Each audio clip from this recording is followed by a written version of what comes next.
Radhe Radhe viewers, নিশ্চয়ই ভালো আছেন। আমার ভিউয়ার্সরা দিন প্রতিদিন ঈশ্বরীয় কৃপায় উন্নতি করছেন এবং ঈশ্বরীয় ব্লেসিং লাভ করছেন। এই জন্য ঈশ্বরের কাছে কৃতজ্ঞ আমি। তো আজকে সেই রিডিংটি করব আপনার ভালোবাসার মানুষটির at present feelings. Timeless reading, যখন আপনার সামনে যাবে জানবেন আপনার জন্য। তো চলুন, কানেক্ট হওয়ার জন্য ভিডিওকে লাইক করুন, শেয়ার করুন, এনার্জিকে এক্সচেঞ্জ করুন, পজিটিভ ভাবুন যে আপনার ভালোবাসার মানুষটি আপনার সঙ্গে খুব ভালো সম্পর্কে রয়েছে এবং খুব খুবই ভালো। দিন প্রতিদিন তার ভালোবাসায় আপনি বিভোর হয়ে যাচ্ছেন। এরূপ ভালো একটা ফিলিংস চিন্তা করুন, প্রার্থনা করুন, ভালোবাসার মানুষটির নাম তিনবার মনে মনে জপ করুন। এবার রিডিং দেখুন। নিশ্চয়ই তা করেছেন যা বলেছি পূর্বে।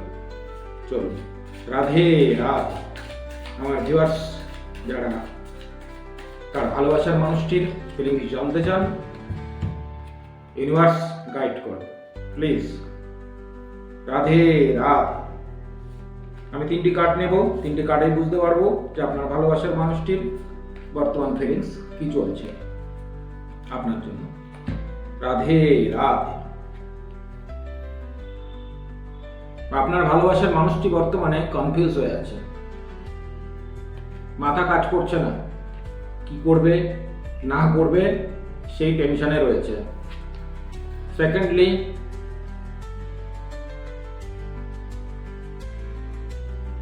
আপনার ভালোবাসার মানুষটির অবস্থা বর্তমানে ড্রেন হয়ে গেছে, ব্রেন কাজ করছে না। হঠাৎ এরকম কি হলো?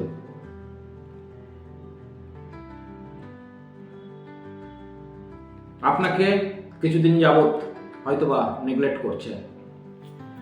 তো কেয়ার করুন, কারণ তিনি কনফিউজড হয়ে আছেন কি করবেন কি করবেন না, তার ভবিষ্যৎ কি, তার ভবিষ্যতের যে ছবি তিনি কিছুটা মাথায় যখন ভাবেন, কিছুই মাথা কাজ করছে না। বর্তমান ফিলিংস আপনাকে নেগলেক্ট করার চেষ্টা করছে। হয়তো আপনার কল মেসেজ রিসিভ করছে না, নো কন্ট্যাক্ট সিচুয়েশন হয়ে যেতে পারে।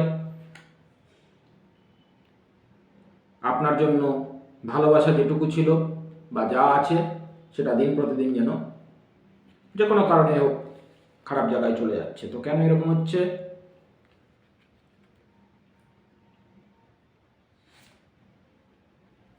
দেখুন, তিনি কিন্তু আপনার সঙ্গে অন্তর থেকে একটা কানেকশন রয়েছে, মানে যেটাকে বলে আত্মার সম্পর্ক। সে ফিল করে, উঠতে বসতে চলতে ফিরতে আপনাকে ফিল করে, কিন্তু নিজেকে হয়তোবা গুটিয়ে রাখার চেষ্টা করছে। সেকেন্ড কার্ড কি এসছে দেখুন, আপনাকে ভালোবাসে কিন্তু সেই ভালোবাসাটাকে গোপন করে রাখার চেষ্টা করছে। নিজে কষ্ট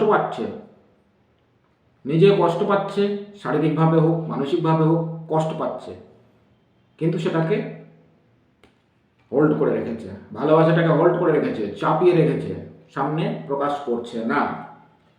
আপনার সঙ্গে সোল কানেক্টেড হতে পারে। যাদের জীবনে যতটুকু রেজোনেট করবে ভিউয়ার্স সেটুকুই নেবেন, বাকিটা অন্যের জন্য ছেড়ে দেবেন। তো আপনার জীবনে যদি এরকম সিচুয়েশন হয় যে কিছুদিন যাবত আপনার ভালোবাসার মানুষটি আপনাকে নেগলেক্ট করছে,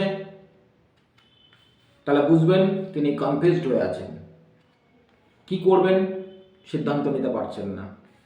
তার দিন প্রতিদিন মানসিক অবস্থা খারাপ জায়গায় যাচ্ছে। এই সময় আপনার উচিত তার পাশে থাকা, তাকে ছেড়ে দেওয়া নয়। ভালোবাসা মানে আপনি যদি ভালোবাসেন তাকে এই সিচুয়েশনে অ্যাভয়েড না করাই ভালো।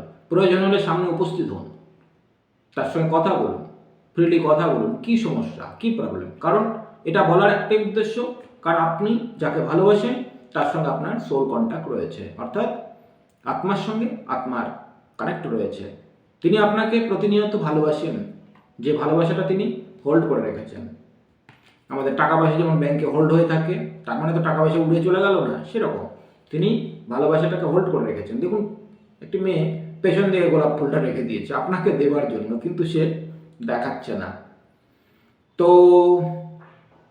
এই ছিল আজকের রিডিং। যদি আপনার জীবনে রেজোনেট করে, এনার্জিকে কানেক্ট করে এনার্জিকে আপনার জীবনে রেজোনেট করবার জন্য লাইক করুন, কমেন্টস বক্সে রাধে রাধে লিখুন, আপনার ইষ্ট আরাধ্যের নাম লিখুন এবং ঈশ্বরের কাছে প্রার্থনা করুন আপনার যে ভালোবাসার মানুষটি যে বিপদে পড়েছে, তিনি, এটা আমি ব্যক্তিগতভাবে বলবো যে তিনি বিপদেই রয়েছেন, কারণ তিনি আপনাকে ভালোবাসেন। সেই ভালোবাসাটাকে তিনি হয়তো আর 5 জনের মতো সামনে দেখাতে পারেন না, কিন্তু আপনাকে অত্যন্ত ভালোবাসে। তো সেই ভালোবাসার মর্যাদা রক্ষা করবার দায়িত্ব আপনারও কিছুটা বর্তায়। আপনি তার পাশে যান, দরকার হলে সাক্ষাৎ করুন, কেন তিনি আপনার ফোন রিসিভ করছেন না বা আপনাকে অ্যাভয়েড করছেন, তার সমস্যাটা জানুন, তাকে সাহায্য করুন। এই পরিস্থিতিতে পাশে থাকার নামই ভালোবাসা। তো এই ছিল ভিউয়ার্স, ভালো থাকবেন, খুশিতে থাকবেন, রাধে রাধে।